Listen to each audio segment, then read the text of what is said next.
વાત કરી ત્રણ વાણીનો આપણે ન્યાય હતો. બ્રહ્મમુખ વાણી, જીવમુખ વાણી અને માયામુખ વાણી. અને ગુરુમુખ વાણીનું હમણે સ્પષ્ટીકરણ કર્યું દાસભાઈનું ભજન ગુરુમુખ વાણી અને વાચક ગુરુમુખ વાણી. એટલે ચાર વાણીનો આપણે ન્યાય આપ્યો છે. ચાર વાણીનો ન્યાય આપ્યો છે અને એ ન્યાય આપવું જરૂરી છે. કેમ કે આપણામાં દેહમાં વધારે જે કિંમતી જે શ્વાસ निर्विकार निर्भय તમે और सकल भय माही सब पर तुम्हारी साहेबी पर तुझ पर साहेब नहीं. संज्ञा सुमरण आरती भजन भरोसे दास मनसा वाचा कर्मणा जबल घट में श्वास. श्वास में नाम लो, मीठा श्वास मत खो.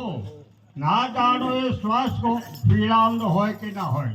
શ્વાસની કરો સુમરણી, કર જંપાનો જાપ, પરમ તત્વનું ધ્યાન કરો તો પરમાત્મા આપો આપ.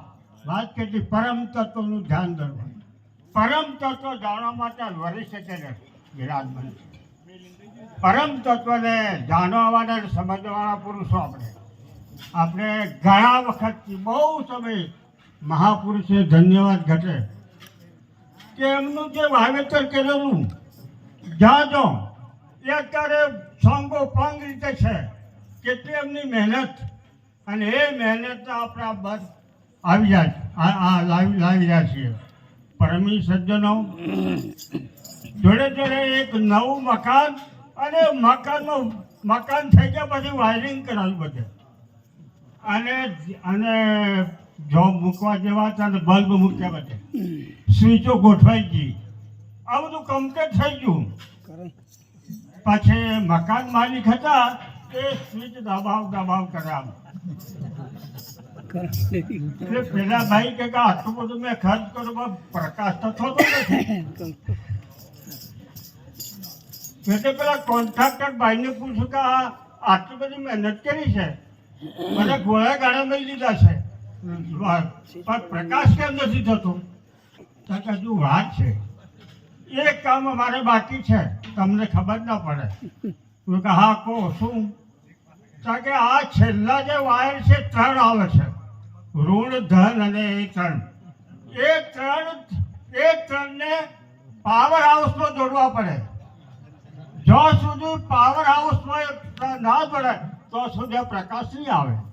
એવું છે કે હા હું તો જાણતો કે વાયર થઈ ગયો તો થઈ ગયો, મને એવી ખબર કે પ્રકાશ થઈ જાય તાકે એમ નહીં પ્રકાશ થાય.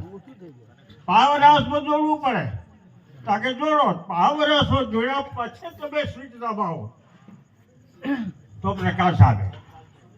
આપણે વાયરિંગ તો થયેલું છે બધું, આપણે વાયરિંગ કરવું પડે એમ નથી. અને આપણે ગોળા પણ મેળવા પડે એવા નથી ભાઈ, એ પણ બધું કમ્પ્લીટ છે.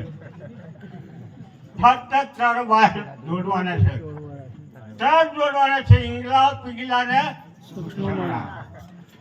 એ તને ક્યાં જોડા છે? તમારી બુદ્ધિના અહંકાર એના હાથે જોડાય ત્યારે અપ્રોક્ષ જ્ઞાન પેદા થાય પછી.